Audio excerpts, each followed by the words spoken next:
жалпы 2019 жылы қанша қаражатыңыз кетті? 90 миллиондай кетті. 2020-да шыққан жердің документі 2023-те дайын болады. Көп адам соны білмейді. Солының салдарынан ол 2-3 есе, 4 есеге дейін артық шығын шығарады олар. Жерді 19 миллион 500 қалдық жерді. 1,5 айдың ішінде құрылыс бастап кетем ғой. Қытай вообще осып кеткен, Кореяң вообще басқа. Каспий, біз сіз үшін тағы не істей аламыз ғой?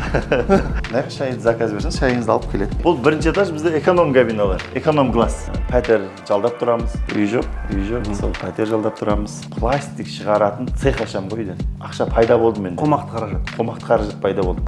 35 миллионға салдым. 35. 40% расход бізде. Мен 60 миллион мақталған жоқ негізі. Бұл Алладан берілген бір белгі. Өйткені мен 2 ай бала шағаммен, әйеліммен жалпы бір семьяда мен олай өмірін өткізбеген екенмін. Тым болмаса бір дөңер ашып алу керек дейтін әңгіме болады ғой. Содан кейін бір жігіттер бір-бірімен кездесіп қалған кезде не істей жүрсің деген кезде, жүрген сол. Бірдеңе істеу керек еді. Осы бірдеңе істеу керек еді деп жүрген жігіттер көп та. Осы бірдеңе істеу керек еді демей, өзінің қолындағы бар қаражатымен соны жинап, жиыстырып істеп кеткен. Кәсіптің басына келдік. Біз тұрған жер бұл Сухаус моншасы.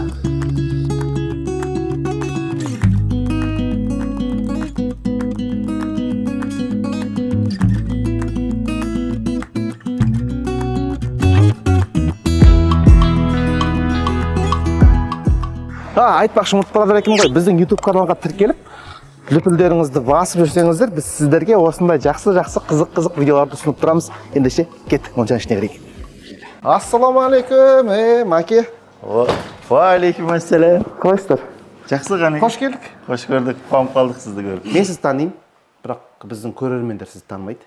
Сондықтан да өзіңізді кішкене бір таныстырып өтсеңіз. Қай жақтың тумасы боласыз? Кімсіз? Ғанеке, қазіргі Түркістан облысы, бұрынғы Шымкент облысы еді ғой.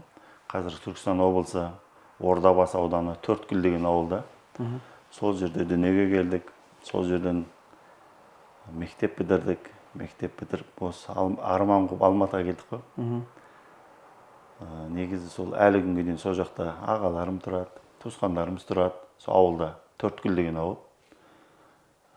Шымкент пен сол Түркістанның ортасындағы ауылға. Сол жақтың тумасыз. Сол жақтың тумасымын.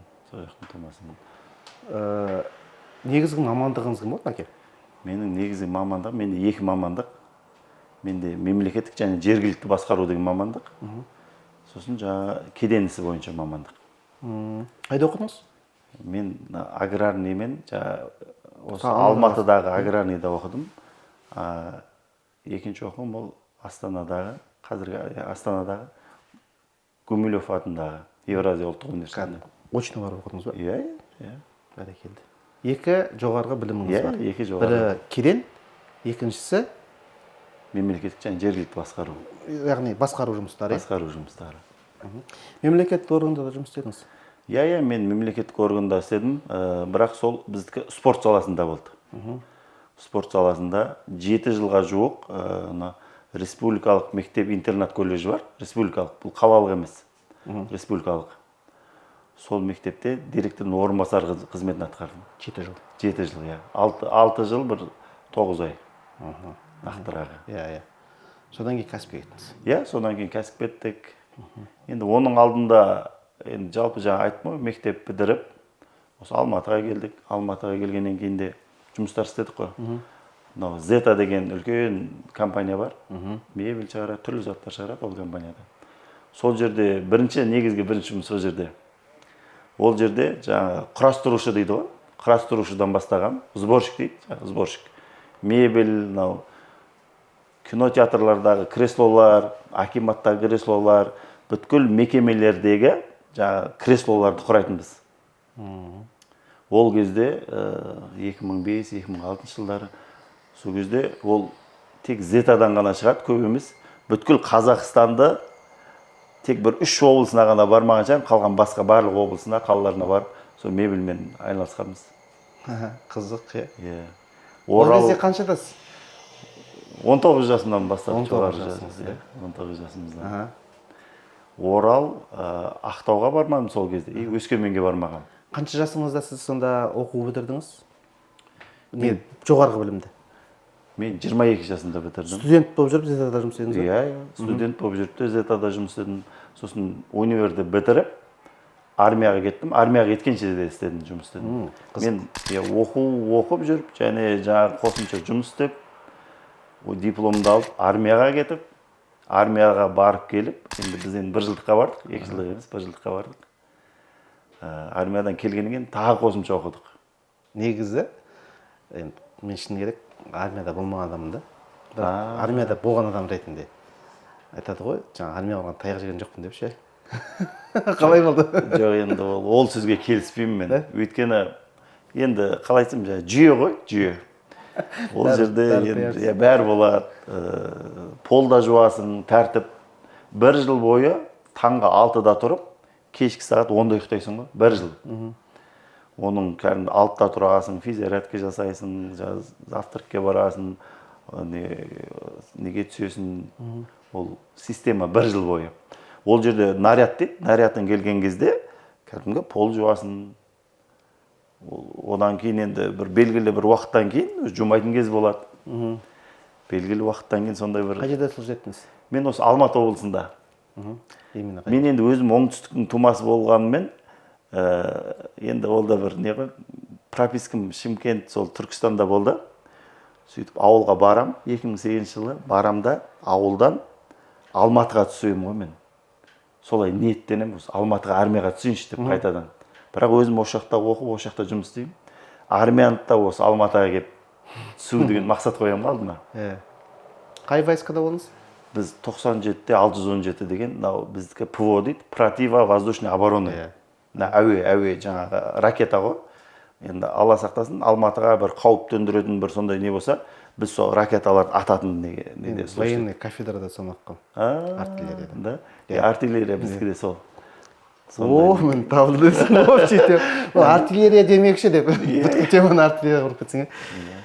Служить еттіңіз, армиядан келдіңіз. Жұмыс істедіңіз. Жарайды, ол жұмыстың бәріне кірмей қойық. Негізгі біздің мақсатымыз осы Моншаға келатырмыз ғой.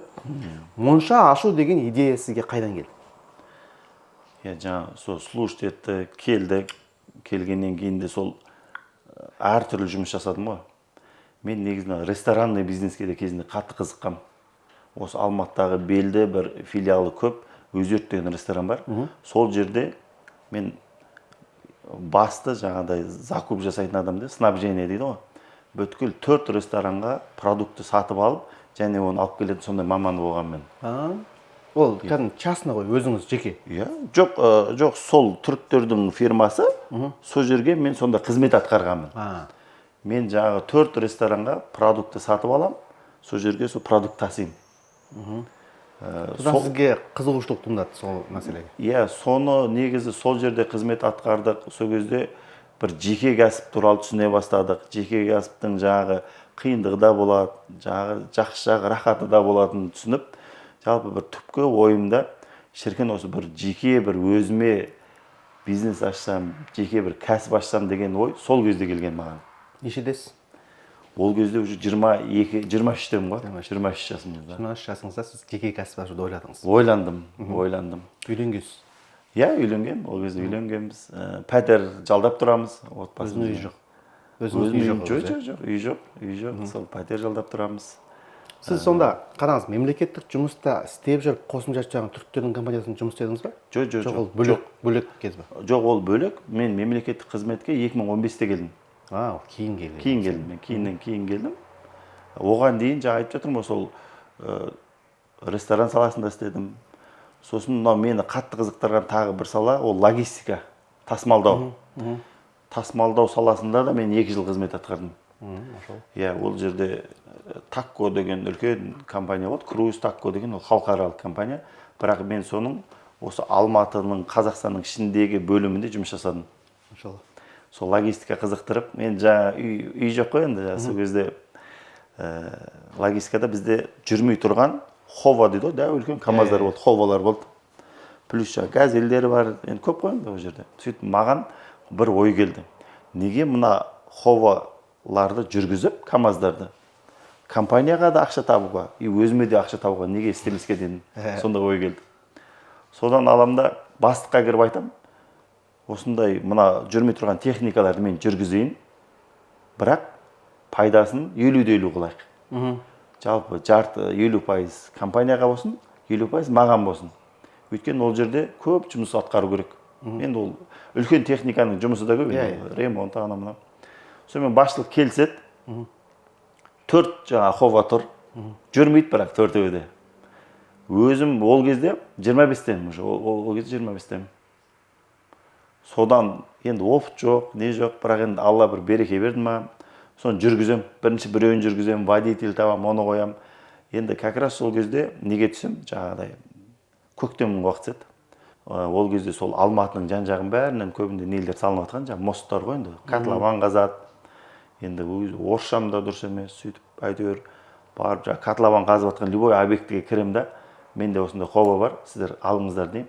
Сағатына келсеміз, сағатына или рейсіне. Сонымен бірден алады, бірінші хобамды. Алады, жұмыс бастап кетеміз. Сонымен сөйтіп екіншісін жүргізем. Бір 2 айдың, 3 айдың ішінде жүрді ғой 4-өде. Альхамдулилля. 4-өде жүріп, алаң қалауымен сол 1 сезон жақсы істеді ғой. 1 сезон жақсы істеп, компанияға да ақша түсті, өзіме де ақша түсті.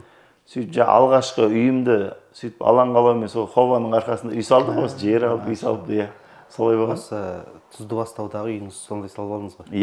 Тұздыбастаудағы үй сол хованмен, сол логистика. Сол кезде логистикада қатты қызықтым.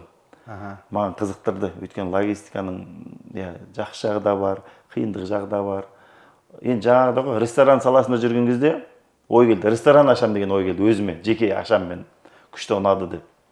Сонымен логистика саласында жүрем да, ал мен логистический компания ашам деген ой келеді маған. Ай, осы күшті екен, табысы да күшті, несі де күшті деп. Үй алып жатсыз. Үй салып жатырмын деп. Ондай ой келді. Алдында жаңағы Зетада мебельде істеген кезінде, ол кезде мебельный не ашам деген ой келеді. Үш ой. Үш ой келді ғой, 3 ой келді. Одан да басқа болды ау сізде. Ойлар. Үй салып жатқан кезде құрылыс компаниясын ашып жіберем ба деген ой келді. Дұрыс айтасыз. Ондай да ой келді. Өйткені құрылыстың жалпы өзіме бірақ енді әр адамға бір ұнайтын нелер болады ғой. Маған сол құрылыс жағы ұнайды екен.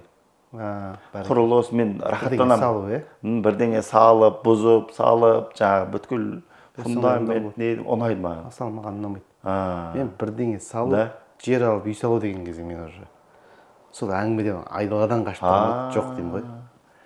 Маған дайын болса, соны аласың ашып. Аяқтарыңызда магазинді ашып сатып ғой сіздер? Бұл енді Моншаның сондай.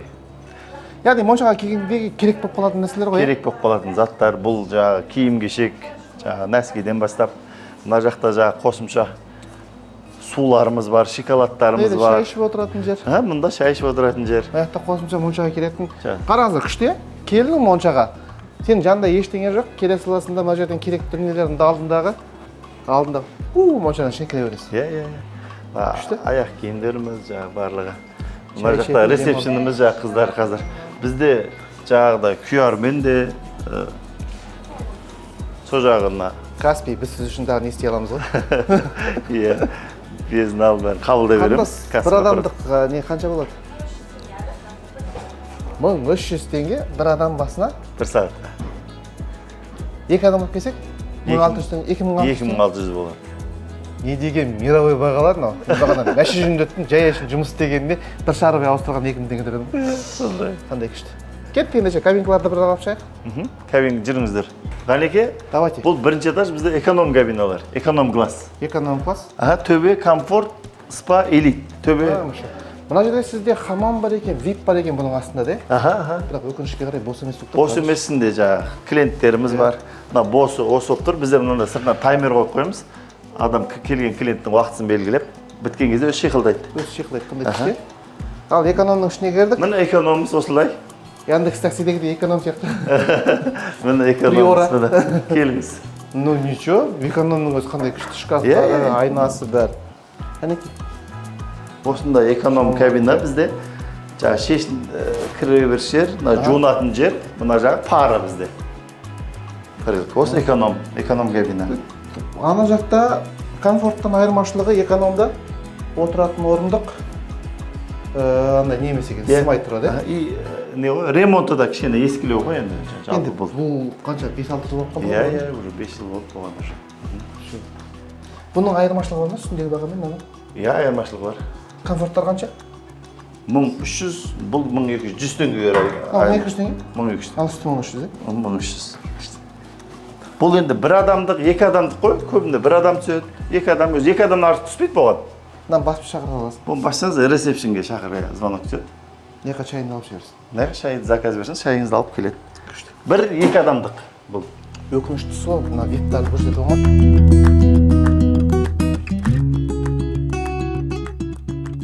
Монша салу, моншаны ашу, именно осы монша бизнесіне сізді алып келген нәрсе не? Енді жаңа айттым ғой, түрлі салаларды жасап жүрем. Сөйтіп мемлекеттік қызметке кірем, жаңа мектепке кірем, жаңа спорт мектебіне. Ол жерде өте жақсы, мықты достар таптым. Коллективіміз мықты болды. Мемлекеттік салада өзіме қатты ұнады. Жаңа олимпийский школа, иә? Олимпийский, жаңа біздікі олимпиадаға жас өспірімдер мен жастарды дайындайтын орталық мектеп. Яғни болашақ олимпиадаға қатысатын спортсмендерді перспективасы бар балаларды алып дайындап шығаратын жер ғой. Иә, дәл солай. Солай. Сол взрослыйға дайындап беру ғой. Дайындап біз сондай мектепте жасадық. Енді Қазақстан, енді аты айтып тұр ғой, республикалық болғаннан кейін Қазақстанның түкпір-түкпірінен мықты спортшылар келеді. Әлі күнге дейін келеді жақсы мықты спортшылар. Ол жерде жұмыс істейміз, көп командировкаға шығамыз, жарыстарға барамыз, жан-жақтан қараймыз. Содан жаңағы сол ана жеке кәсіп деген ой мазалай береді ғой мені. Енді қанша деген біз әлі мемлекеттікінде жұмыс істеп жүрміз, айлық аласыз? Иә, айлық алам. Айлықтың темасы әңгімесі түсінікті оны. Бір айдан келесі айға. Ол енді сол, енді сол саладағы ең үлкен жоғары айлық, бірақ оның өзі енді бір отбасын толық қамтамасыз етуге, шығындар жауға жетпейді енді ол жағы бар. Сөйтіп ой келеді, маған қой мен кәсіпке бет бұрайын деймін да. Сөйтем да мен пластик шығаратын цех ашам ғой үйден. Иә. Ол кезде біз үш по-моему таныспыз. Пластик шығаратын цех ашам да, сонымен сол цехым жақсы жүріп кетеді ол да. Алхамдулилля. Жақсы жүреді, сондай көктемнің кезінде ашам. Бір садик жасаймыз, бір кішігірім мектеп жасаймыз, бір мекеме жасаймыз. Кәдімгідей ол шаруа тендерға қатысып істейтін жұмыстар ма жоқ, әлде таза бір істедіңіздер, олар сізден сатып алды ма? Жоқ, бізде солай болды. Таза біз істейміз, бізден сатып алады. Мынандай моменттерде бір кісілер тендер алып өздері ұтады екен, бірақ бізге береді, біз оны жасап береміз. Біз өзіміз тікелей қатысып ондай алмадық, ондай болмады. Бірақ үйлер жасадық бірнеше, Өзбекстаннан жаңағы мастер дейміз, сондай әкеп жасаттым. Солай жүрдік, бірақ оның несі қыстың күні ол тоқтайды екен. Стройка жүретін уақытта ғана жүреді ғой. Иә, мен енді жаңа қарап отырсам, өзім жаңағы логистика салам болсын, не болсын, барлығы бір сезонныйға келіп қалатын сияқты да. Алғашқы ашқан жеке кәсібіңіз, өзіңіз болып үйден. Бұл үйден, иә. Пластик шығаратын цех. Пластик терезе, есік шығаратын цех жасадым. Иә, цех жасадым. Оны аштым, шүкір жүрді ақырындап, бірақ қыста тоқтады ол. Қыста тоқтады. Мені мазалайтын ой, шіркін менде жыл 12 ай бойы айналып тұратын бір бизнес болса деп ойлаймын ғой. Жыл 12 ай. Аз бола ма, көп бола ма енді. Берекелі болса, тоқтамай ашатын бір кәсіпті ойлап жүрмін ғой. Ой мазалайды мені сөйтіп. Бірақ жаңағы бір сезон істедім, 2 сезон істедім пластикта. Екінші сезонында енді Алла береке беріп, жақсы үлкен-үлкен объектілер істеп, бір ақша пайда болды менде. Қомақты қаражат пайда болды пластиктен. Уже бірақ күз келе жатыр, алдымыз қыс. Мен сразу ойлаймын, ақшамды жаратпаймын, осыны ұстаймын. Мен енді маған бизнес керек. 12 ай, жыл 12 ай бойы жүріп тұратын. Сөйтіп арыз денем, беріз денем, таппаймын ретін. Сонымен бір күні ағаларымызбен, енді атын айтпай қойын, ағаларымызбен бір жерде отырғанбыз. Сөйтіп ақыл сұрадым, аға, осындай бір ақшам басын құра бердім. Енді бір бизнес ашсам деген ойым болып жатыр. Шіркін бір тоқтамай, аздан болса жүріп тұратын қандай кәсіптің түрі бар деп айтып болдым. Сразу артынша айтады ғой. Монша ашпайсың ба дейді маған. Монша ашпайсың ба дейді. Деп бірден ой енді, бірінші ой андай болады ғой, енді қалай ол дегендей. Монша қалай. Сөйтіп отырып та монша ашса дейді. Мысалға кабинет қылса, сосын жаңағыдай орамалдар тегін қылып таста, бірдеңе деп бір жарты сағаттың ішінде маған ой тастайды ғой. Ой тастайды монша туралы. Енді ол ағамыз енді әр салада қызмет етіп жүрген абыройлы кісі. Сөйтіп ана ойды естіп аламын да үйге келіп ұйықтай алмаймын. Таңғайын сол ой мазалайды. Уже ертеңіне Өртеніп жанып тұрсыз. жанып тұрмын. Ана ақша бар. Алдымыз как раз жаңа не болып тұр? Көктем. Құрылыс бастау керек. Ақшаның ұшы бар. Сонымен сразу бастаймын да моншаны зерттеймін ғой. Моншаны зерттеймін. Ютубта қараймын, жаңа бүткіл интернет желілерін қараймын, шетелдікін қараймын. Қытай вообще озып кеткен, Кореяң вообще басқа, түріктердікін. Мен енді бәрінен алып бір қазақтың салтына, дәстүріне келетін бір системаны ойлап таба алмай жатырмын ғой. Сонымен ақыры бір ойға тоқталамын ғой. Мен кабина қылып саламын. Общий қылып салмаймын. Кабина қылып саламын. Сосын жаңағы ағамның айтқандай орамал, белге орайтын орамал, соны мен тегін қылып қояйын. Келген клиенттерге тегін берейін. Өйткені енді біздің дәстүрімізде қалай енді бұлай енді жабық шомылған ғой жалпы. Тізеден төмен жауып, бұлай бел жауып дегенде сол нәрсені ұстанайын.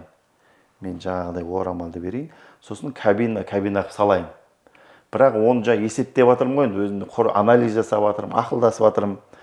Бірақ общий баняның пайдасы көбірек екен. Общий баня салсаңыз. Бір кабина сияқты, үлкен бір кабина. Үлкен бір кабина сияқты. Ол жерде бір жаңағы еден жуушы, бір сосын дәу бір пазарлатып адам кіргізе береді. Пазарлатып кіргізе береді, сосын дәу пеш болады. Дәу бір пар болады, жаңа дәу бір пеш болды. Су келіп жатыр. Су келіп жатыр, и соған кіргізе береді. Адам сыйғанша.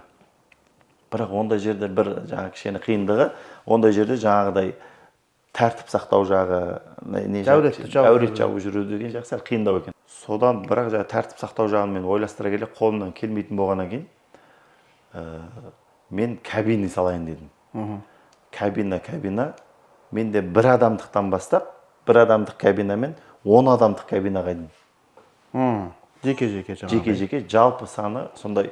Енді бірінші жылы жаңа бастайтын кезде 6 кабина қылып ниет қыламын ғой. Бірінші бұл кабина деген ол кезде 2019 жылы қатты дамымаған еді. 2019 қазір 2024 5 жыл болды ма? 5 жыл бұрын. Құрылыс бастадым ғой, жаңа құрылыс бастайын деп жатырмын, сол 2019-да көктемде. Құрылыс бастайтын кезде, ол кезде осында кабина деген өте сирек. Или сауна болып кетеді, или общий болып кетеді. Кабинаға мен осы саланы зерттеп. Енді жаңағы осының бәрі бір айналасы бір аптаның ішінде болып жатқан ойлар ғой. Зерттеп жатырмын, ананы ойлап жатырмын, мынаны ойлап жатырмын. Негізі кейде адамға тәуекел дегеннің, тәуекел етудің бір пайда жағы да бар екен.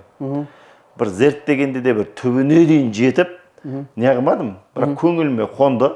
Осы именно осы кабинкамен салу көңіліңізге қонды. Кабина деген нәрсе, осы кабинкалы монша деген нәрсе көңіліме қонды. Осыны жасайын дедім. Не де болса мен жасайын. Бірақ былай ойладым, биылға ниет еттім, бір этаж салам, 6 кабина жасайын. 4 эконом, 2 жаңағыдай комфортты сияқты, сонда 6 кабина салам дедім. Сөйтіп, жаңағы жер мәселесі ғой енді, ақша бар. Содан жер алам. Жер аламда, сразу сол жер алғанда да зерттедім. Бұл монша болғаннан кейін, көпшілік орындары болғаннан кейін, оған үлкен жолдың бойында, және мынандай қиылысы бар жерден алған дұрыс екен деп өзіме сонда ой келеді.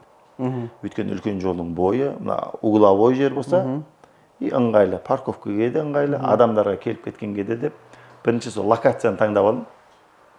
Локацияны таңдап алдым да, жер ұнайды, қыстың күні еді. Сонымен бір келісіп бір бағаға келіп, жақсы бағаға, өзіме ұнаған бағаға алдым, жер алып, құжаттарын бәрін реттеп.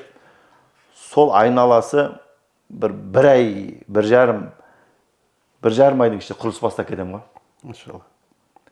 Құрылыс бастаймын, жаңағыдай кабина бастап, оны батырлатып салып, жаңағы енді шыны керек жаңағы біраз минустарымыз кетті. Қазір айтып отырмын ғой, енді ол кезде бір күшті, идеальный, бір керемет сияқты деп ойладым еді, ол жылы өзім бір күшті салып жатыр екенмін деп. Идея не барлығы дұрыс болғанымен, кемшілік өте көп болды менде. Салу барысында. Бірақ ол кезде білмедім мен.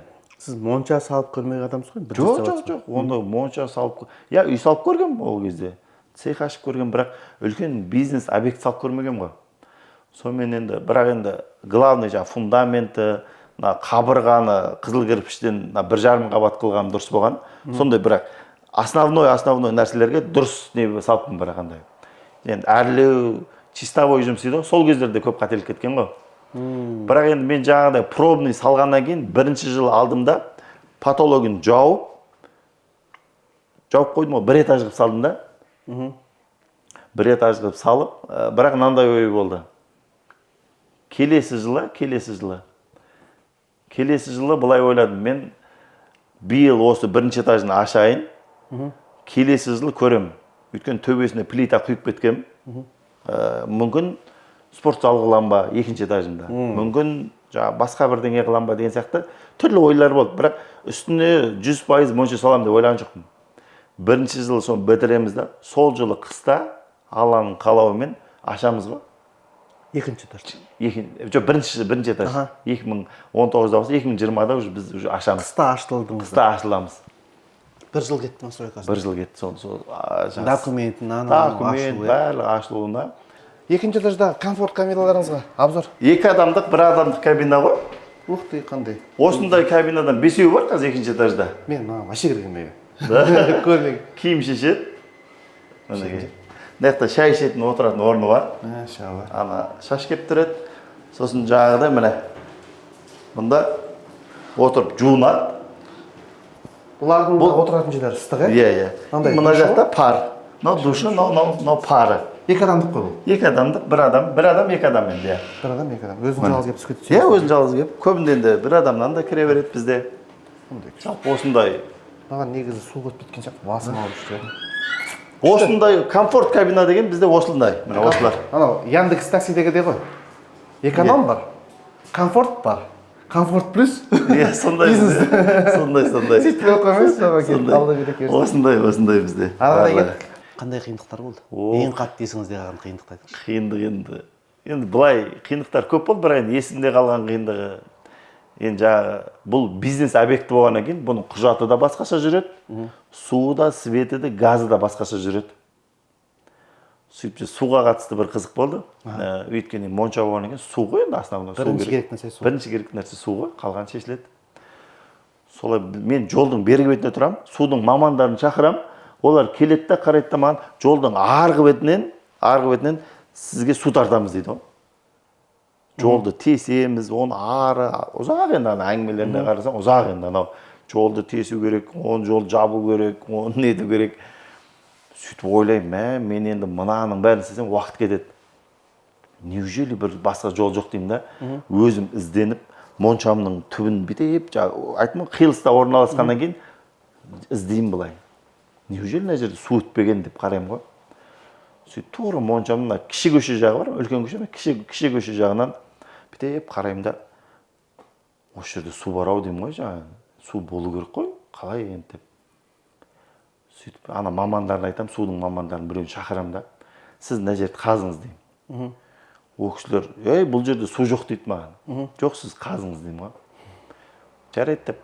В общем, ана бастайды су қазуды. Менің тура моншам түбінен қазып жатыр ғой. 1,5 метр қазады су жоқ, 1 метр қазады су жоқ, 2 метр қазады су жоқ. Бірақ мен ойлап тұрмын, неужели бір, өйткені біздің ар жағымызда бір поля, бір деңгейлер бар да, былай қарай. Сөйтіп 2 метрден кішкене асқан кезде, мынандай үлкен бір труба шығады чугуннан. Өзіміз таң қалдық. Сөйтіп бүйтіп не қылсақ, су кәдімгі, су жүріп жатыр. Картада жоқ. Қайдан келіп жатқан су? Қайда кетіп жатқан су? Сол білмейміз, шыны керек, соны білмейміз. Бірақ су жүріп жатыр. Енді үлкен трубамен, еще напор да күшті. Ол көшені арғы бетіміз тура менің моншам түбінен өтіп жатыр. Біздің моншадан былай төмен қарай тупикта негізі былай қарай көп ары қарай поля болып кетеді. Мен кезінде бір кісі айтады, мынаяқта кезінде не болады, теплицалар бірдеңе соған жүрген ба, білмеймін мен нақтысын. Факт су шықты ғой. Картада жоқ ол. Картада жоқ бірақ. Өзіміз таң қалдық. Сонымен жаңағы судың мамандарын шақырып, картаға енгізіп, жаңағы суды қайтадан. Сол трубаны енгізді, е? Сол енгізді әйтеуір, білмеймін, картадан өздері жасап, жаңа официальный құжатын беріп, официальный төлемдерін төлеп, кәдімгі заң жүзінде сөйтіп жаңағы суды кіргізем ғой. Енді Алланың құдіреті, ана судың напоры қатты ғой, кәдімгі мықты. Менде бір кішкентай ғана насос тұр, менде жаңа резервуар бар, су жинайтын, сояққа жинайды. Ананың несінің өзі күшті тұр, напоры. Суыңыз өшіп қалған жоқ па? Жоқ, судан не жоқ. Өшу деген проблема жоқ. Сондай өзі бір қызықты еді, қарасаңыз өзі. Су солай кірді, свет кіргіздік. Өйткені енді жаңағы не үшін айтып отырмын, бизнес жалпы бір кәсіп бастаған кезде енді сол бір жолдың бойында болғанның үлкен плюсы су қасыңда болады, свет болады, газ болады.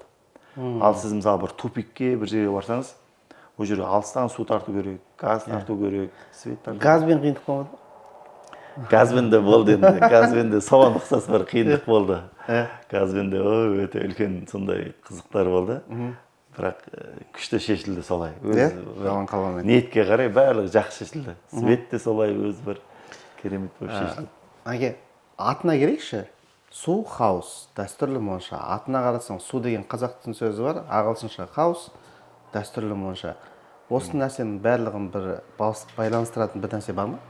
Иә, әрине, біз енді жаңа айттым ғой, біз жаңа бастап жатырық. Атын просто отырдыңызда сіз су хаус болады деп айта салдыңыз ғой. Олай болмады. Біздің достарымыз бар көп, өзіміз сияқты достарымыз бар, басқа жігіттер бар. Сөйтіп енді ақылдасам ғой мен. Мен осындай халал монша ашайын, бәрі таңғалып жатыр енді. Халал монша ашайын деп жатырмын, соның атын қою керек деймін мен. Атын қою керек. Давай ортаға салайық деймін. Бір қалада кафеде достарымызбен 10 шақты жігіт болып отырғанбыз. Сөйтіп әркім әртүрлі айтып отыр. Мен айтамын, менің моншам не болу керек? Дәстүрмен байланысты болу керек. Қазақтың салт дәстүрінде енді жалпы бір бізде енді дәстүрімізде ішімдік ішпеген, қымыз ішкен, жабық орам жүрген деген сияқты мындай, тізені жауып жүрген деген сияқты бір нелер бар ғой дәстүрге. Яғни әурет жерді жауып. Әурет жерлер жауып жүру деген. Мен сол принцип ұстанамын ғой. Маған осындай деп айтам, ортада әртүрлі ой кетіп жатыр. Сосын еще бір ойым айтады. Дәстүрлі болып та қатты не қылмас, бір современный бірдеңе де қосылу керек деймін екеуіне. Сөйтіп отырған кезде, Алмат деген досымыз танисыз, Алмат Әбдіраман, журналист. Сол жігіт айтады ғой. Әркім әртүрлі айтып отқан бір уақытта.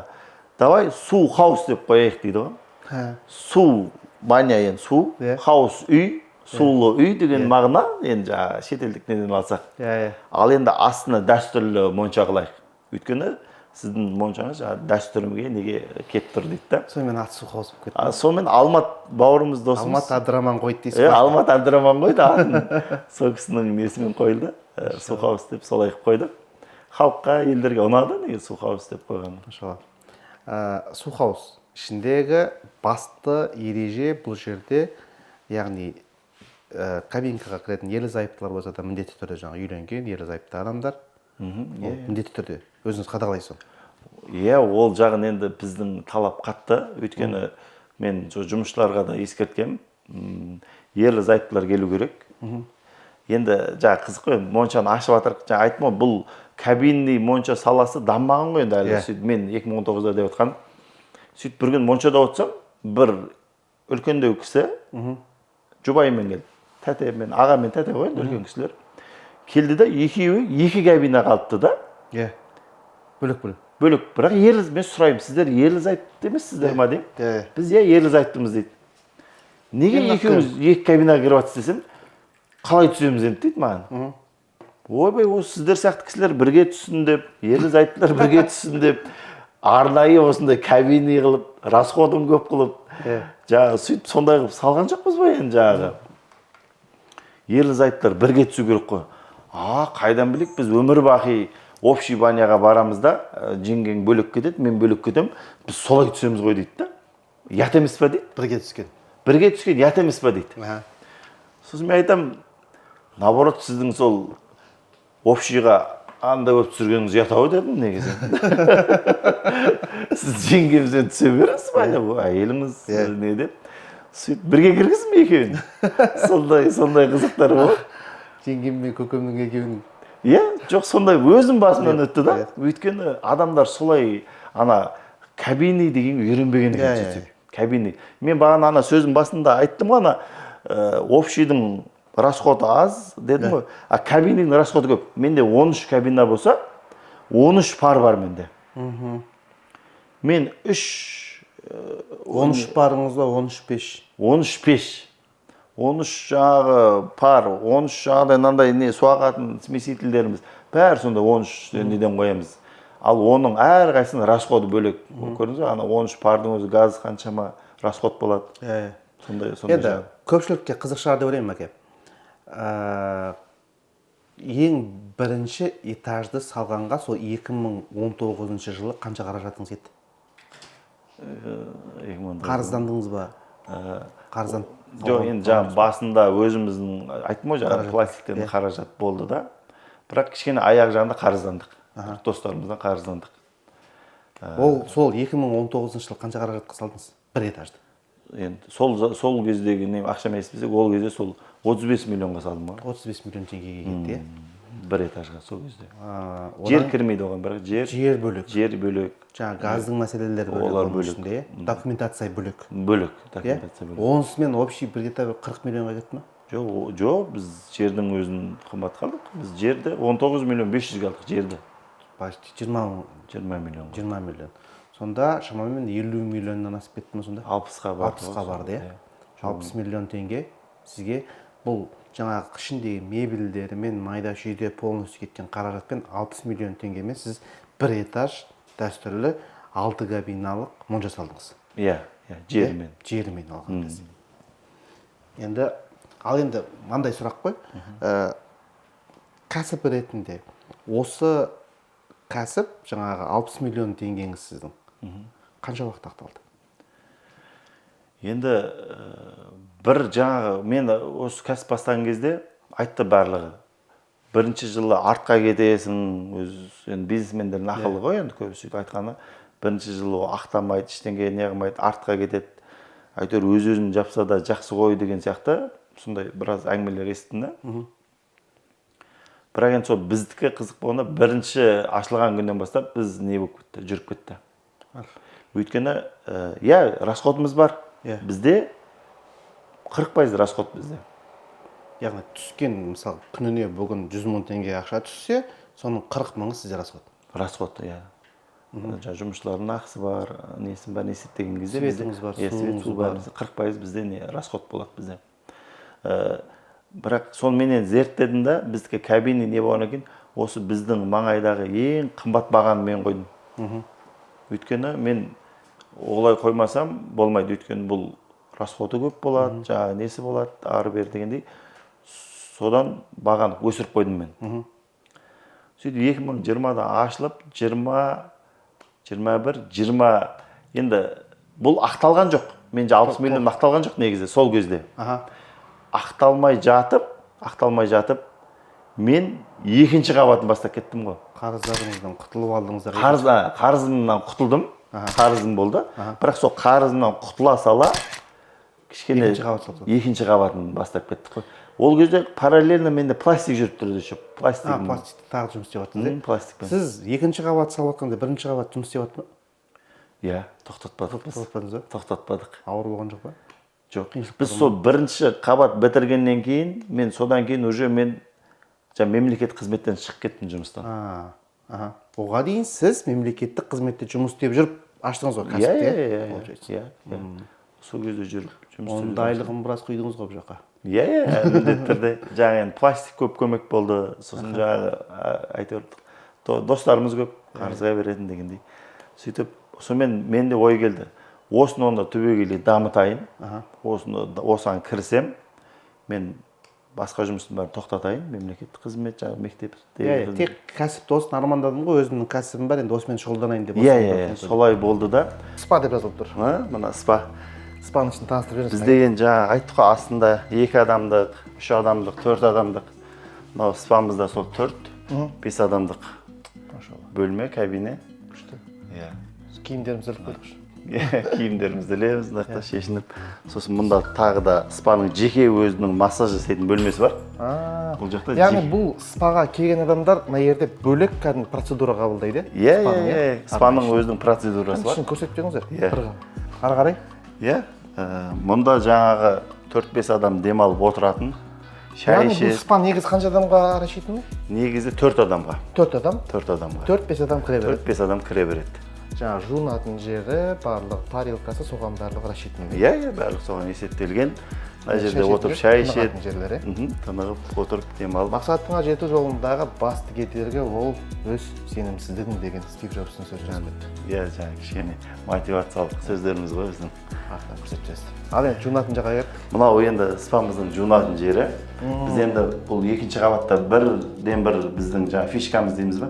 Мынандай жуынатын жерге осындай жылы еденмен, мынандай пол қойған, теплый полмен отырған кезде жылы болып тұрады. Сөйтіп осы жерде отырып жуынады адамдар. Үстіне отырған кезде жылы жерде отырған. Жылы жерде отырып жуынады осы жерде. Иә. Мынау душ. Душы бойы мында. Мына Мына жақта енді жаңағы парымыз ғой енді парымыз. свет мына жақтан қосылады ғой деймін. Иә, жоқ қосылып тұр өзі сол парда кішкене осылай болып тұрады. Қою, мына ыстық қой, иә? Осындай. Қандай керемет. Қанша градус болып тұр, градусын қоймай көрсетіп? Иә, бар бұл жерде 65 болып тұр. 70 болып тұр қазір. Негізгі сол 70 градусқа 65-70 градус. Өте жақсы температура. Спанашын көрдіңіздер ғой? Иә. Қарай кеттік. Мәке, мынандай сұрақ қойыңызшы сізге. Тағы да ойыңызды бұзып. 60 миллион жаратпасаңыз, қарызыңыз бар еще. Где-то бір 20 миллиондай қарызсыз. Иә. 20 миллионыңызды өтедіңіз, қарызын шығардыңыз. Яғни сізде бір жылдың ішінде шамамен бір 20-30 миллиондай қаражат, 50% қаражат қайтты ма? Қайтты. Құйған, иә? Қайтты. Одан кейін келесі жыл сіз екінші этаж салып бастап Иә. Екінші этаж. 1,5 жылда. Иә, 1,5 жылдан кейін екінші этажға қанша ақша құрттыңыз? Иә, енді өз көпшілікке өзі осы не қызық қой. Иә, осы нәрсе. Бұл енді ақыры моншаның темасы болып отқаннан кейін. Енді ол кезде уже бір жағы карантин. Алды. Карантин алды. 2021-де ғой ол. 21-дің ортасы. Строй материалдар қымбаттаған. Қараңыз, сіз өзі тура карантиннің кезінде ашылдыңыз ба? Екінші этаж. Екінші этаж. Бірінші этаж жоқ, 2019-ның аяғында уже ашылды бізде. 2019-ның аяғында ашылды. Бізде 20-ның басында уже не болды емес пе? Карантин басталып кетті емес пе? Қандай? Глухой карантин. Иә. Сол кезде не істедіңіздер? Сектор монша? Жоқ, карантин уақытында жабылдық. 2 ай ғана бірінші Яғни сіздер монша ашып қойғансыздар. Иә. Карантин нақылға жабылды. Иә. Қандай сезім болды сол кезде? Бірақ қалай болар екен деген ой келген жоқ, қорқыныштар келген. жоқ, бірақ мен енді қызық, сізге қызық шығар. Маған ең ұнаған сол карантиндегі уақыттар болды ғой, бір уақыт енді отбасылыққа қатысты. Өйткені мен 2 ай бала шағаммен, әйеліммен, жалпы бір семьяда мен олай өмірімді өткізбеген екенмін. Баламның қылықтары, қызымның қылықтары, әйелім, мен кәдімгі 24 сағат отбасыма арнаған екенмін де 2 ай. 2 ай мен солардың қасында болып, әңгімелерін тыңдап, жоспар құрып, біз енді жер үй болғаннан кейін біздің алуамыз кең ғой. Доп ойнаймыз, футбол ойнаймыз, волейбол ойнаймыз. Енді үйім мен моншамның арасында жақын мысалға. Моншаға келіп кетеміз. Алғашқы 2 айында жабылдық. Алғашқы бір қатты болды ғой. Ол кезде істеген жоқпыз.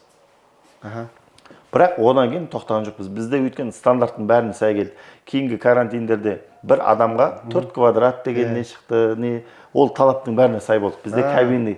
Бізде керісінше сол карантинде қайта көп неміз жүріп кетті. Өйткені общий моншаларға рұқсат берген жоқ. Именно кабинныйларға рұқсат берді. Біз керісінше сол кезде клиенттен клиент тоқтаған жоқпыз біз ол кезде. 4 жыл өтіп кеткен, сіз сол нәрсені ұмытып қалғансыз ғой, қазір есіңізге түсіп жатыр. Иә, қазір сіз айтқаннан кейін есіме түсіп жатыр. Иә, мына әңгіменің барысында көп нәрселер еске түсіп жатыр да. Енді қараңыз, Мәке. Жарайды, сіз ақтадыңыз. Иә. Екінші этажына сіз 2022-де салып отырсыз ғой? 21-де бастадыңыз. 21-де бастадыңыз. 21-де бастаған екінші этажына көбірек қаражат кетті ме? Иә, соны айтайын деген едім мен. Көп кетті. Өйткені мен айттым ғой сізге, құрылыс біз бастаған кезде көп нәрсені ескермегенмін. Енді оны детально кейін айта жатармыз, бірақ көп нәрсе ескермеген екенмін. Соның барлығын мен ой келеді ғой. Мен осы кеткен қателіктердің бәрін жібермей, екінші этажға тағы да мен кабине саламын деп ойламын ғой. Сонымен бисмилля деп бастап кетемін. Бірақ екінші этажым жақсы шықты. Сапа жағынан да, жаңағыдай кемшіліктердің бәрін ескеріп ескеріп бүткіл барлық Өйткені тәжірибе бар ғой. тәжірибе бар. Бірақ қаражат не үшін көп кетті? Қаражат біздің негізі екінші этажымыз үлкендеу. Оның үстіне мен жаңа бір этаж дедім ғой, бірақ бір этаждың астына пристройка дейді ғой. Мен жалғадым негізі тағы да. Мен қосымша пристройка жасадым, екінші этажын көтердім, жанынан көтердім, сыртын әрледім, хай-тек стиль дейді ғой, сондай стиль қойдым сыртына. Енді бір монша десе, енді көбінің көз алдына андай елестейді ғой, бір кішкентай бір барак сияқты, бір кішкентай деп. Мен жоқ, 3 метр потолок, астында үстіне биік қылдым потолоктарын, сосын сыртын әдемілеп, бір басқаша жаңашылдық бір алып келейінші деп ойладым да. Сонымен екінші этаждан ақшаны аяған жоқпыз. Ол кезде жаңағы енді қарыз жоқ, бірақ моншамыз жұмыс істеп жатыр. Қосымша жаңағы пластигім бар. Қосымша жетпеген достарымыз бар, бір ағаларымыз бар. Тағы қарызға кірдім кішкене. Сонымен машина сатып жібердіңіз. Сіз білесіз ғой, бір машинам 70 болған, оны сатып жібердім. Сосын енді Былай қарасаңыз, тағы да кішігірім риск. Бірінші жолы рискқа бардыңыз. Кәсіп ашу мәселесінде монша. Бұрын істеп көрмеген, өзіңіз жандыңыз. Былай қарасаңыз, сен қараңшы. Осы мәселедегі іштей бір жану, загораться ету, осыны сен істеймін деу. Ішінен бір, қалай айтсам, бір Алла тарапынан бір берілген белгі сияқты емес па? Қалай ойлайсыз осы мәселеде өзіңіздің жеке ойыңыз? Жоқ әлде шынайы бір жай әшейін бір андай бір не болды ма деген бір қызық бір құлшыныс болды ма? Просто андай қалай кәсіпкердің ішіндегі бір өзінің несі болады ғой? Инстинкт болады. Осын істеймін дейді. Немесе бір қалай айтсам болады, бір Алла тағала осы нәрсені сенің ойыңа салады, жүрегіңе соны бекітеді, одан кейін сен соны істемейінше тыныштық таппайсың. Сіздің ойыңызша осы нәрсе қалай болады? Негізі күшті, керемет сұрақ. Жаңағы өзі 2016-та үлкен қажылыққа барып келдім ғой.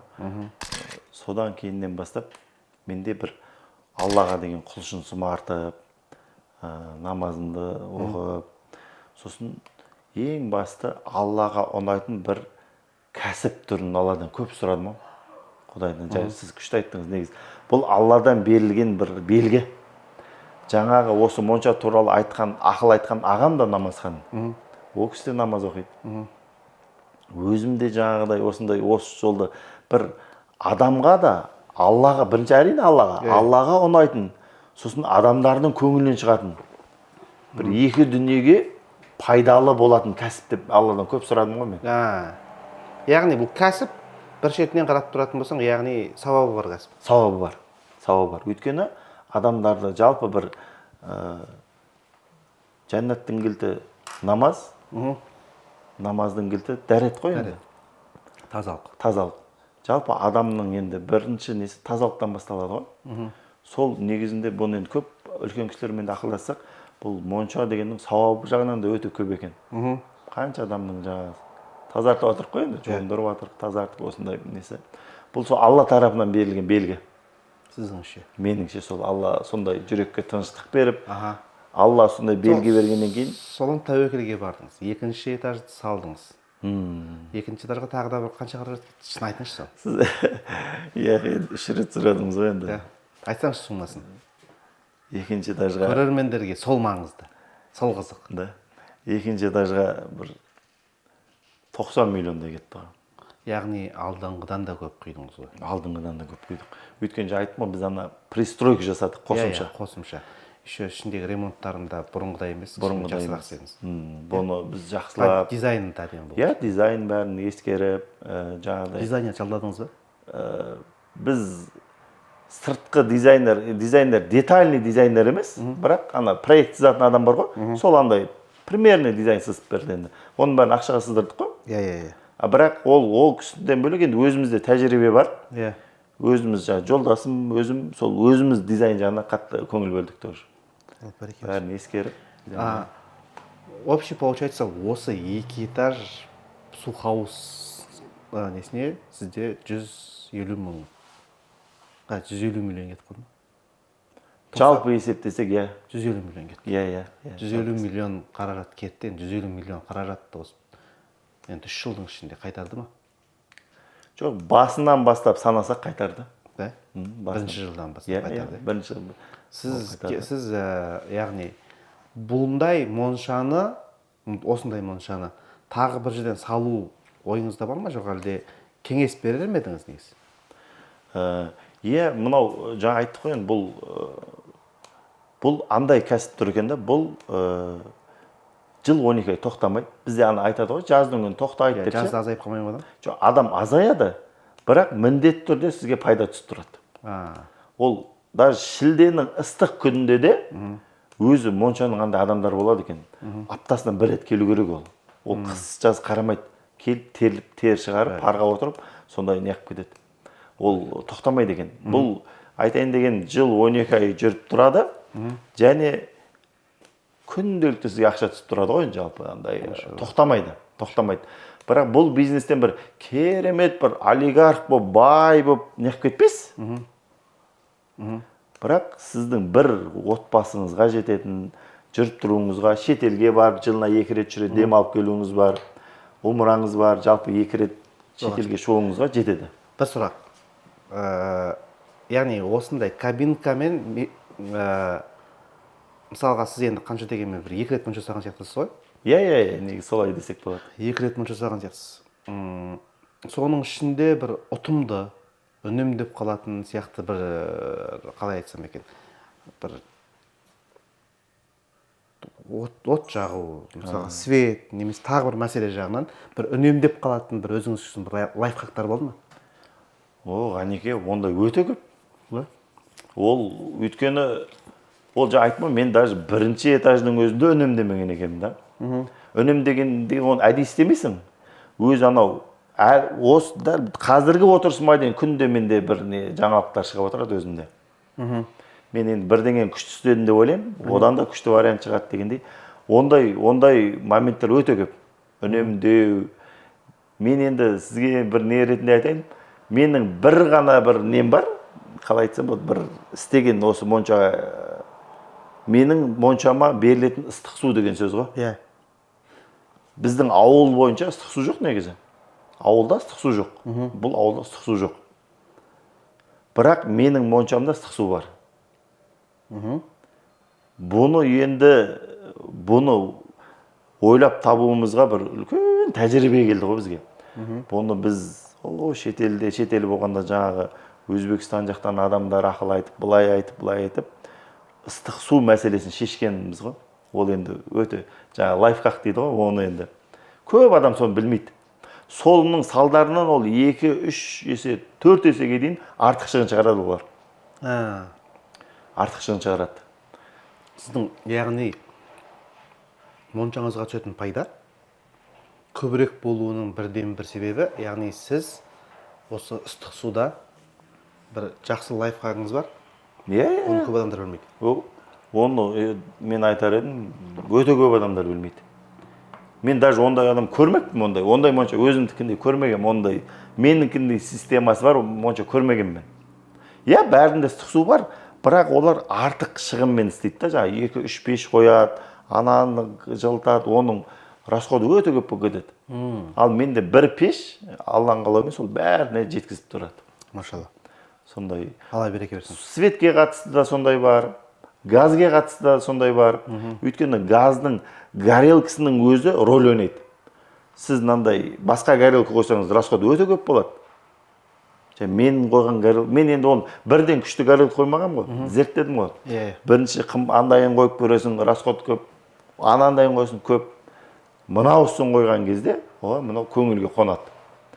Ол жылудың өзінде, ол пардың жылуын айтып отырмын. Судың жылуы, оның бәрі система. Ол бірден келетін нәрсе емес ол. Оны бір уақытпен, жаңағыдай зерттеумен, қайта-қайта есептеумен, сондаймен келген опыт қой енді оның бәрі.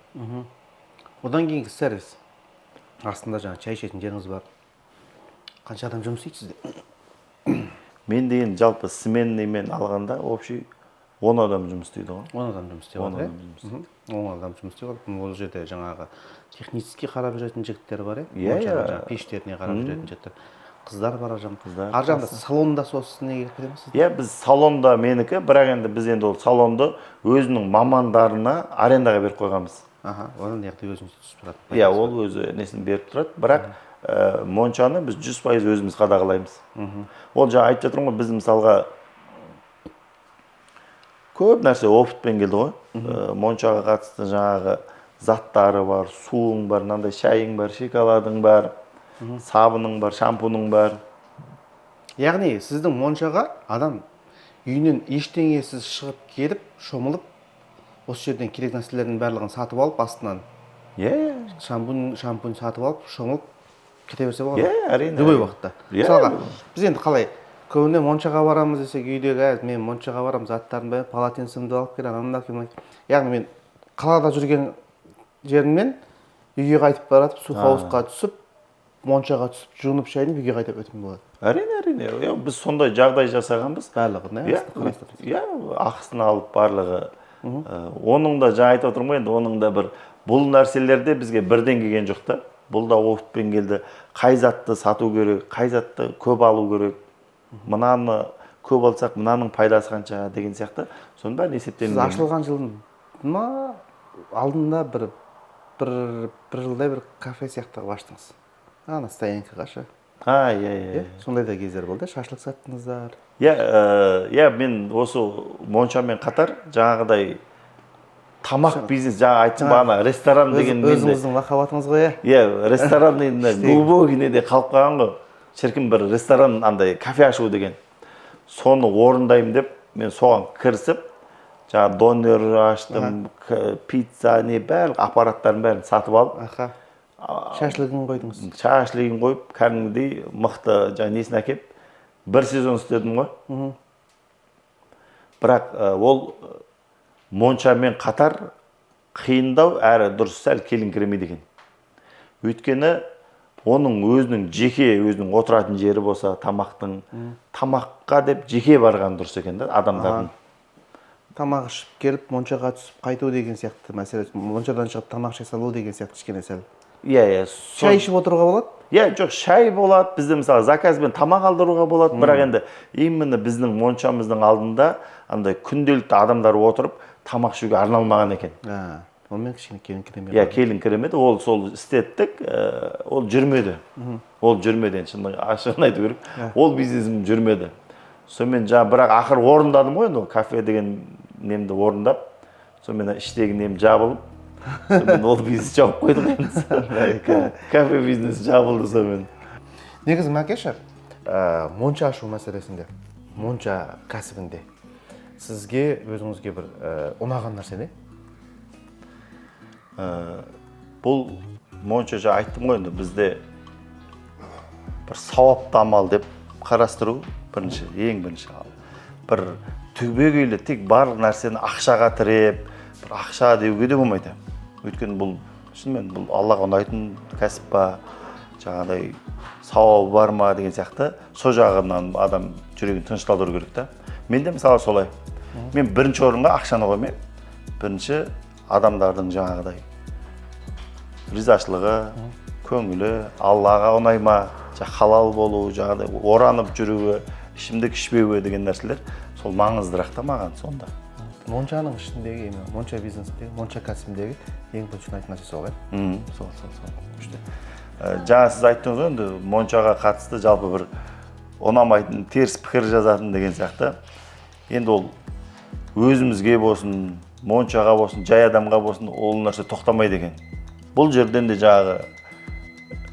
Енді мысалы қараңыз, өз темешек адам болса, кішкене сәл жүзган жататын адам болса, ана жаққа келді оған темешек кізбей қойды, ішкізбей қойды. Ішінде мүмкін бірдеңе ұнамай, артынан кейін тугистің ішінде немесе тағы басқа бір жерге өзінің дұрыс емес пікірін қалдыруы мүмкін ғой. Енді біз жаңағы қолмен ұстап, көзімізбен көрмегеннен кейін де нақты айта алмаймыз, бірақ болады пікір жазатындар, болады. Ондай болады. Енді бірақ біздің тараптан да кемшіліктер бар. Біз әлі күнге дейін жұмыс істеп жатырық. Ол даму үстіндеміз. Біз енді болдық, толдық деген бізде ондай ой жоқ қазір. Әлі бұдан да сервис жақсарту, әлі бұдан да басқа жаңашылдықтарды ашу деген сияқты жоспарларымыз өте көп. бірақ жаңағы теріс пікір жазатындар, ұнамайтындар болады. Оны бір қазір сізге айтып қойып жатқаным ғой, оның бәрі күшті деп айта алмаймыз. Адамдардың ішінде болады. Көпшілікпен жұмыс істеу барысы солай. Иә, солай болады екен. Мен сізге бір қызық айтайын. Басында біз енді жаңағы аяқ киім не ғой, шлепка дейміз ғой, жаңағы резина шлепка, сондай не қыламыз ба? Сол әлі күнге дейін ұрланады ғой бізден. Шлепканы алып кете ме кәдімгі? Шлепка алып кетеді. Мен кәдімгі 2-3 ай сайын барахолкаға барып, базардан шлепка алып келемін мен. Бірақ енді 30, 40, 50, 100-ге дейін. Бірінші ашылған жылы мен енді бір 1000 шлепка алған шығармын. Қой. Жоқ. Ұрлап кетеді. Енді ұрлап кетеді демей-ақ қойын енді. Жалпы бір киіп кетеді өздерімен бір. Байқамай алып кетеді Или мүмкін анау шлепка берген кезде осыны бізге бер деп ойлап алып кететін шығар. Ондай да болады, дұрыс айтасыз. Кейде енді біздің қыздардың да тарапынан ондай болады. Жаңа айтпай қалады, қайтару керек. Салафонмен береді. Бізге былай берді екен деп алып. Сондай. Өйткені өзімнің опытымда ғой. Көп алдым мен. Жоқ. Сосын енді бір күні қыздар енді маған айтты, ұсыныс жасады. Аға мынандай тесейік деді. Тесіп, или мынандай кесейік. Бір белгі қояқ дейді да, біздің шлепка дегендей дейді да. Бір кезде ойым келді, сөйтіп істейін қой деп. Бірақ енді былай мәдениетке салсаң, бір ол да дұрыс емес сияқты да, бір енді шлепкаңыз кесіліп қалғанда бет басы үш бұрыс болып. Оны неше түрлі дизайндерін көрсетті маған, былай кессек болады, былай кессек домалақ қылайық, тесік қылайық деген сияқты. Шлепка ұрланып, аяқ киім ұрланып, сосын мен айттым, жоқ, не қылмаймыз. Қазір азайды ма? Қазір азайды. Теспейміз де, белгі самаймыз деген принципта тұрдым мен өзім. Белгі салмай қой, енді ят қой енді бар. Жарайды енді осыдан не қылармыз енді деп, осы ақшаны үнемдемейік енді деп. Бірақ қазір азайды, өте азайды қазір. Почти жоқ. Мысалға дәстүрлі монша енді, былай енді халыққа айтқан кезде, бір сапақ тілмен айтқан кезде халал монша. Ішіне келіп алып, ішімдік ішкен адамдар болды ма? Болды. Болды, ондай да болды. Ондай ситуацияда не істедіңіз? Ондай ситуацияда бізде енді мен андай не жасағам ғой. Мен центральный охранный агентство жалдап қойғам. Осы жерде бірақ 24 сағат бойы менде қарауыл бар. Осы жерде жатады, осы жерде өзім бөлме үй жасап берген контейнерді. Осы жерде қонады, жатады, жұмыс істейді, су светке қарайды. Бірақ оған қосымша мен ай сайын ақшасын төлеп, центральный сигнализация қойдырғам. Бізде көп болды ондай. Жаңағыда ішіп алады адамдар. Мен қыздарға үйреткем. Қыздар ішіп алған адам бірдеңе болса, бірден нанын басыңдар. Мазаларыңды алып жатса деп ше. Сондайды басамыз жаңағыны. Келеді, ол кісілер енді түсіндіреді барынша.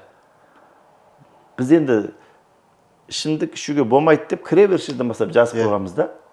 Оның жазуымыздың себебі жаңағыда түрлі себебі бар. Кейбір адамдар Құдай сақтасын, ішіп алып ұйықтап қалуы мүмкін. Парда есін білмей қалуы мүмкін. Сосын бір ішіп шыққан адамның иісі өте не? Баняда жаман кетпейді оның иісі. Ішінде сіңіп қалады ішінде. Одан бөлек жаңағы шариғи жоғын алсаң да ол да дұрыс емес.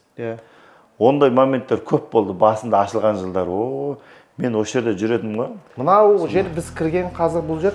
Моншамыздағы бұл ең үлкен кабинеміз бұл жерде. Элит деп аталады. Бұл жерде 10 адамға дейін сияды. 10 адамға дейін. Банкет жасауға болады. Кішігірім. Мұнда да сол бірінші шешін, осы жерде шешінеді. Сосын мұнда жаңағы әжетханамыз. Мыналарды бір клубқа іліп қою деген мәселелер арнайы істелінген дүние ме? Жоқ, әлі просто дизайнский ход бар.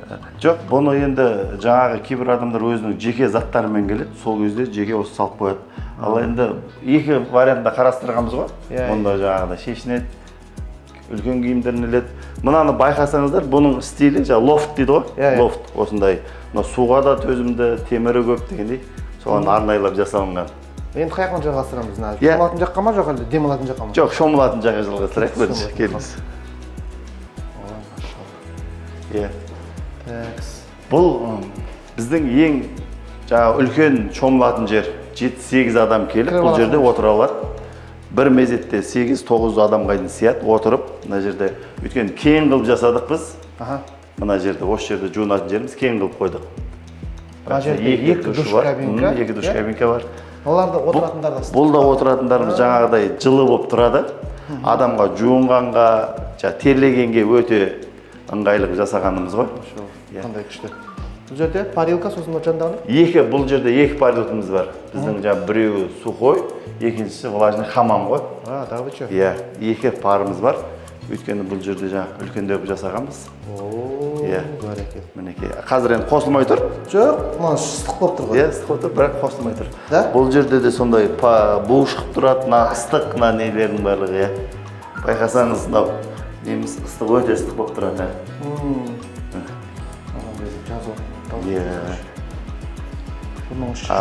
Мұнда үлкен жаңағыдай 10 адамға дейін парға сыйып кетеді. пар, иә, 10 адамға дейін үлкен осындай. Ыстық бұл жерде. Отыра берейік, кішкене бір. Бағдарламаның алдында біраз парит етіп алайық. Осындай. Кішкене тез шығарып, барып батырып отырмаймыз ба десең. Құр отырғанша бір терлеп отырайық деп. Или ғана жақта нені интервьюді халатпен отырып жалғастырамыз. Әдемі күшті. Үш қатар, иә? Үш қатар. Ал демалатын жаққа кеттік. Иә, мұнан шығады да, бұлай қарай келсек, Ал енді мынау қонақ күтетін жер десеңші. Қонақ күтетін жер, жаңа жуынып, пардан шығып болғаннан кейін демалып отыратын жер, шай ішіп, телевизор қарап. Ыдыс аяғына дейін тұр екен. Ыдыс аяғымыздың барлығы тұр. Жаңағы қандай шай ішеді, қандай тамақ заказ береді. Караоке тұр. Караоке бар бұл жерде қосымша. Байқасаңыздар, бұл жер кішкене салқындау. Әдейі осылай салқын қылып қойғанбыз, өйткені теплый пол бар, бірақ өшіріп қоямыз. Себебі ыстық болып кетеді. Иә, ыстық болып кетеді. Сосын ыстық болып кетеді. Енді бұл жердің тағы бір несі, осы элиттан аламыз да, былай қарай балконға шығып кетсек болады. Міне. Далаға қарай осындай балконға шығып кетсек. Міне қыс, далада мұз, қар. Мұздардың өзі эпичный болып тұр ғой, терезе болып тұр ғой. Осындай. Үлкен балконымыз бар. Ыңғайлы болсын деп жасағанымыз бар. Пештер ана жерде. Пештер. Негізгі пеш қай жерде сонда? Бізде негізгі үлкен пешіміз артында, ол жерде жаңағы системаның барлығына ыстық су береді. Ал енді мынандай әр кабинаға жеке-жеке пардың пеші бөлек. Әр кабинаның өзінің жеке пары бар. Көтеріп қояды. Басып көтеріп қояды. Оны біз жаңа клиенттің қалауына қарай қалаған градусына қойып бере аламыз. Біреу мысалға болады, өте ыстыққа түскісі келеді. 80, 90, 100, 110-ға дейін градус көтер дейді. А біреулер керісінше 60 градус жетеді дейді. Басып қойыңдар дейді. Сол үшін бізде арнайы жасағанбыз, солай әр кабинаның жеке-жеке пары бар. Соны қосып, көтеріп, маманы бар, соны айтып отырады. Маған қатты керек, аз керек. Күшті. Құрылыс дедіңіз, құрылыс сағанды жақсы көремін дедіңіз, үй салдыңыз, монша салдыңыз, енді Алланың қалауымен Алланың үйі мешіт салып жатсыздар. Мешіт салудағы ниет қандай еді, мақсат қандай еді, оның сол жайында бір қысқа нұсқа. Иә, Ғанеке, рахмет. Шын жаңағы нәрселер істеп, бағана айттым ғой, 2016-та үлкен қажылыққа барғаннан кейін, келіп достарымызбен айтып бөлсеміз ғой, өзіңізге де айттық, барып келгеннен кейін шайға шақырып, сөйтіп барып келгеннен кейін мынандай ой келеді ғой. Иә, мен жақсы жүріп жатыр, әйелім бар, бала шағам бар. Вроде жақсы жан-жағым бар, достарым бар. Енді біз жалпы достарым бар ғой. Неге бір Құдайға ұнайтын бір амал жасамаймыз? Құдайға ұнайтын бірдеңе жасауымыз керек қой. Деген ой келген кезде бірінші адамға келетін ой, мен басқаларға білмеймін, маған келген ой мешіт болды. Мешіт салу. Мешіт салу. Сонымен достарымыз көп, енді өте достарымыз жақсы, Аллаға шүкір. Сонымен достарымызбен жаңа қажылықтың буы бар, несі бар, айтам ғой, давай намазға беріп болайық, мешіт салайық. Сөйтіп бір уақытта ойладық, мешіт енді қиын, өзден жағдайымызда әлі ондай емес қой енді. Пока енді намазхана салайық деген ниет болды бірінші, сонымен. Сөйтіп намазхана деп жүгіріп, оказывается, намазханаға болмайды деген рұқсат жоқ екен оған. Мешіт бізде Қазақстанда намазхана салуға болмай ма? Болады, бірақ бір оған азан шақырылмайды ол жерде.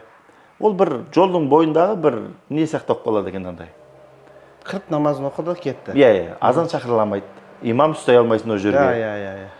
Сіздер сондай апсылайын дедіңіздер ғой, азан шақырылатын еп кәдімгідей. Бізде ниетте сол ғой, азан шақырылса.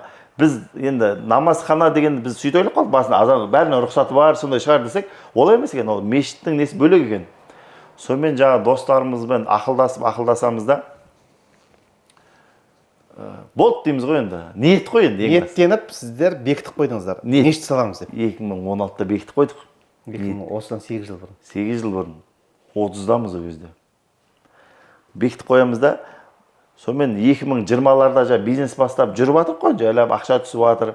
Сонымен жаңа Берік деген досым айтады ғой, мынау Байсерке жақта, Достық ауылда бір жер шықты, давай мешіт салайық дейді. Нашо. Болды, салайық дедік. Сөйткен кезде документ жоқ екен жаңа жердің. Дұрыс емес документ. Машалла. Сөйтіп менде андай ой болды, сосын жігіттерге айттым, жігіттер, документ 100% біту керек.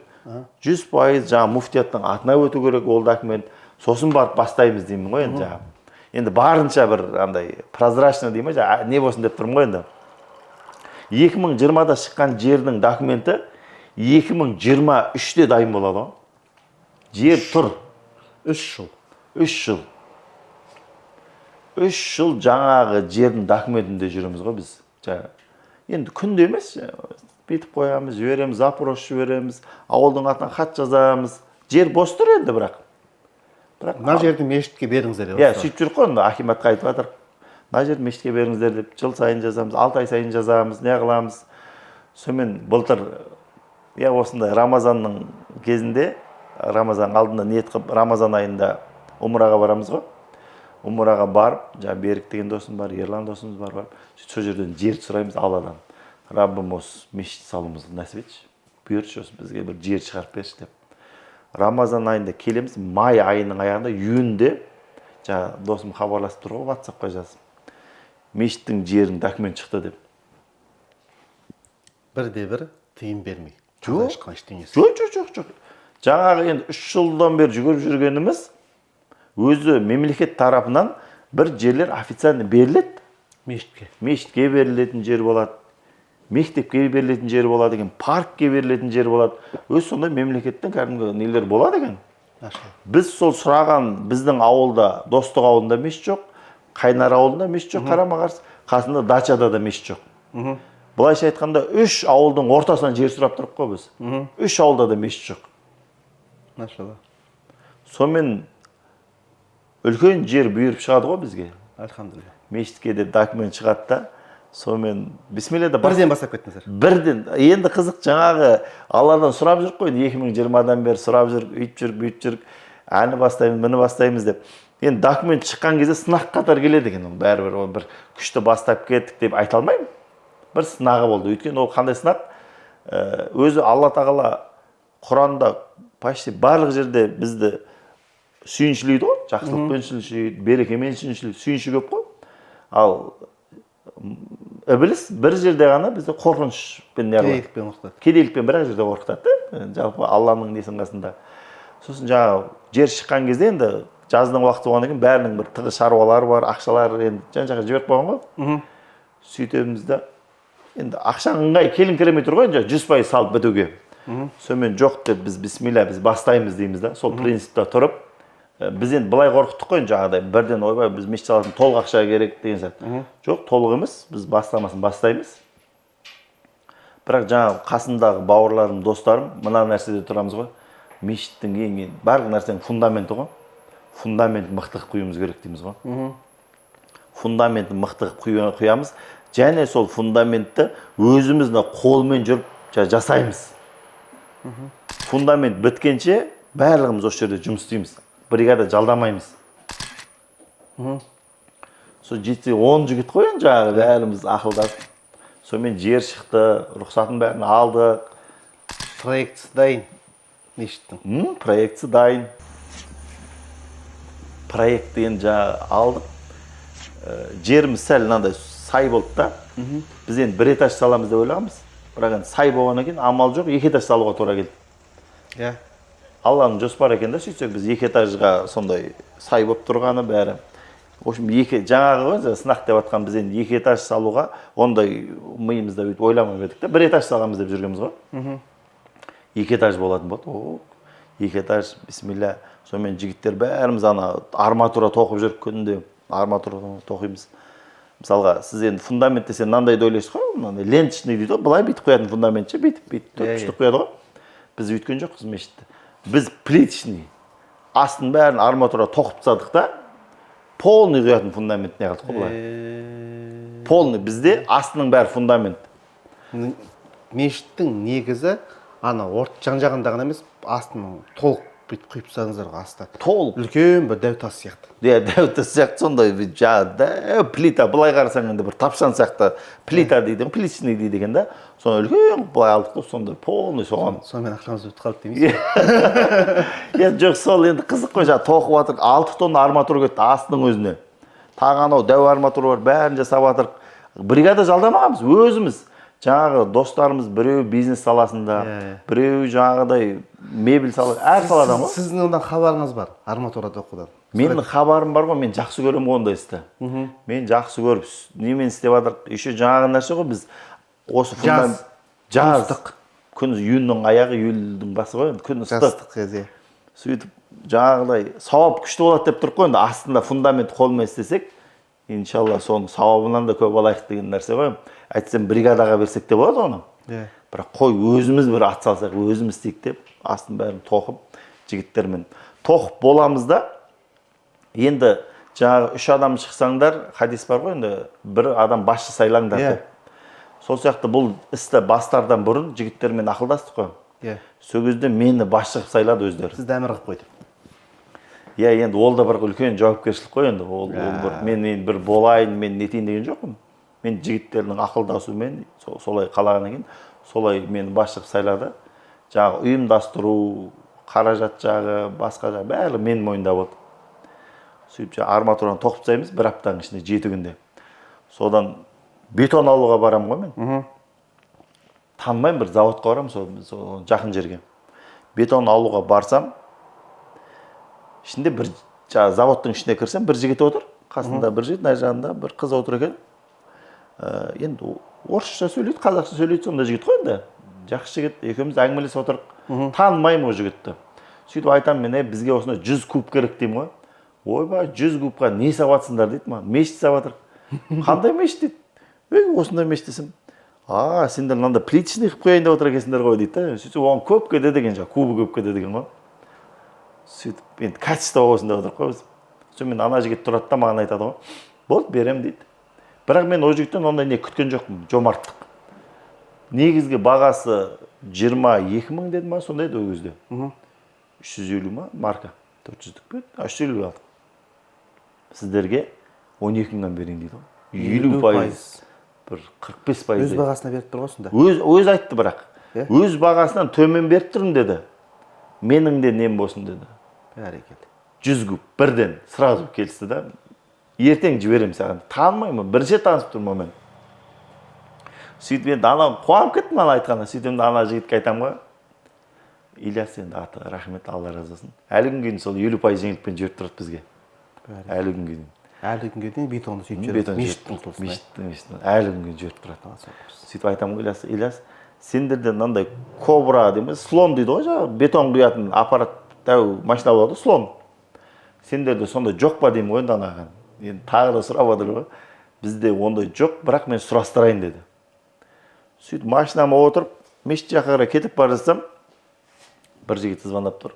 Рома дейді атым. Менде сондай слон бар, бетон құйып берем. Мен анау-мынау жіберем деп отыр да. Мен енді жаңағыдай ақша бәрі менде аманат болғаннан кейін мен есептеуім керек қой. Жаңағы Ромаға айтамын. Ол орысша сөйлеп отыр маған.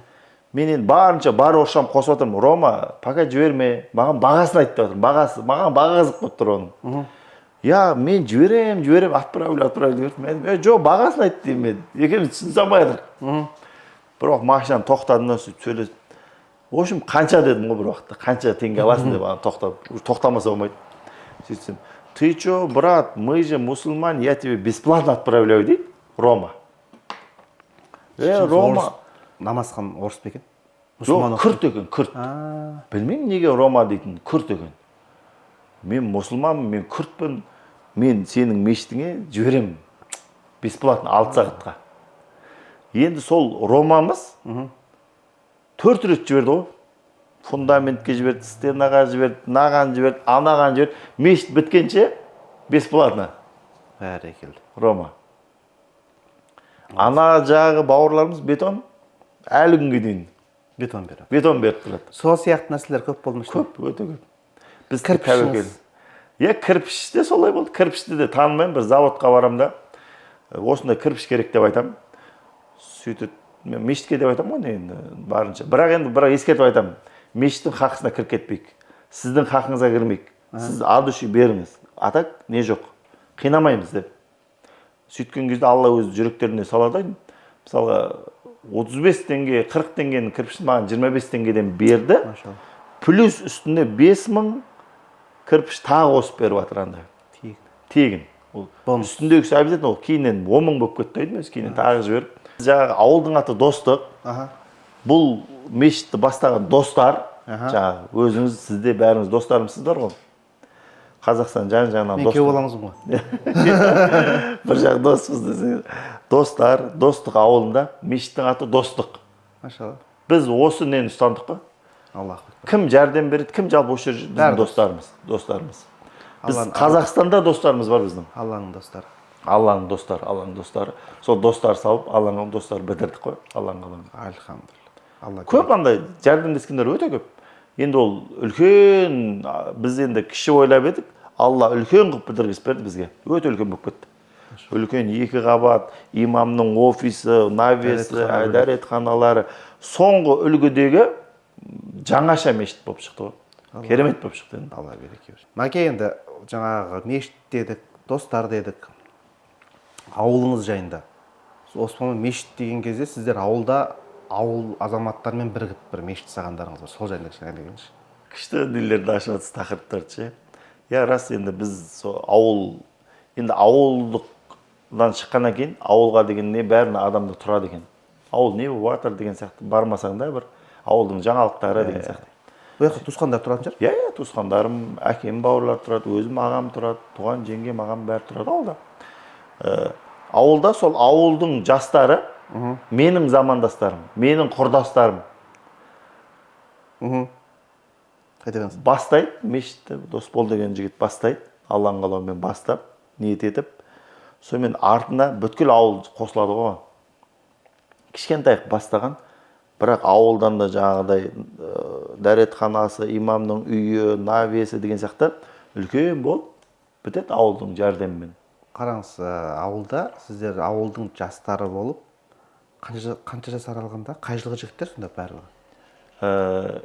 Негізі осы бір 80 жыл деп ала берейікші енді. Бірақ одан үлкендер де бар еді, жалпы бір 80 мен 2000-нің арасы ғой негізі. 2000-нің арасында үлкен ауыл ма? Иә, өте үлкен. Примерно қанша жігіт атсалды сол мешіттің құрылысына? Енді көп енді. Жанында спорт алаңымен салынды ма мешіт или жанында несімен бет? Спортқа ол бөлек ол. Оның да сол ауыл жастары. Ауыл жастары. Яғни осы қараңызшы, осы нәрсенің ішінде ауыл жастары болып, ауылдың ішіндегі бір мықты бір жігіт бар болып тұр ғой, осының бәрін ауыз біріктіріп жүретін. Бар. Кім ол? Ауылда Дәурен деген мен бір класстасым ғой негізі. Дәурен деген жігіт. Соны бізге де хабарласып айтады, ауылдың жалпы мынандай болып жатыр дейді. Өз ауылда. Өз ауылда. Бірақ жаңа мешітті Досбол деген жігіт бастаған. Бәрекелді. Досбол, ол да сол біздің замандас қатарласымыз. Досбол бастайды. Жаңа жігіттер бар. Ауылдың сол күнделікті тыныс тіршілігінің ішінде жүрген жігіттер ғой. Бәрін біледі. Бізге айтады, мынандай болып жатыр, мынандайдан жинайық дейді. Біз сол нәрсені атсалысып жібереміз. Бірақ басқасына сол жігіттер.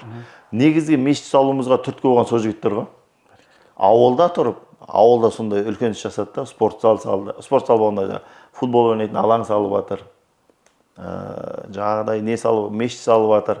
Көп ауылда мұқтаж қор ашып, үй алып беріп жатыр. Ауылдың жастары ауылдағы мұқтаж кісіге үй алып беріп жатыр. Иә, мұқтаж кісілер қор ашып, сондай не алып ашып. Негізі ауылда көп нәрсе үйренеміз. Мотивация болады бізге ауыл жақтан сондай. Сіздің әкеңіз? Сіздің қанша жасыңызда?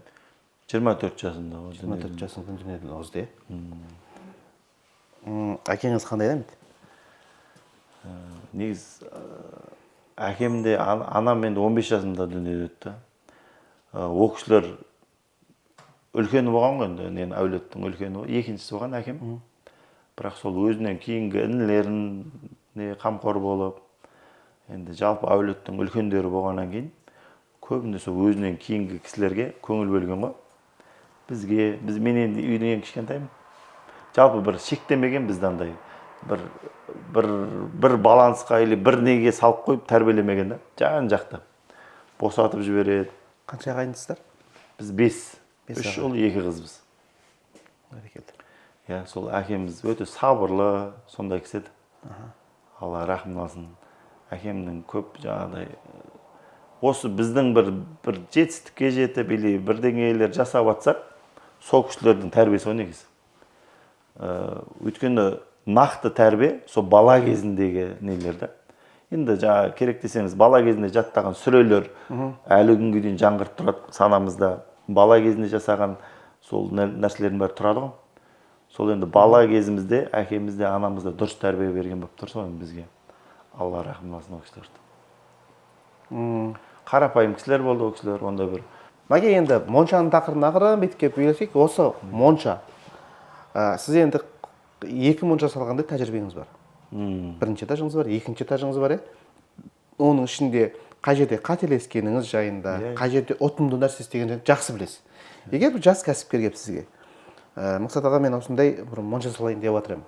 Сіздің маған кеңесіңіз, тәжірибеңізбен бөлісесіз білсеңіз, ондай нәрсеге сіздің есігіңіз ашық па, жабық па?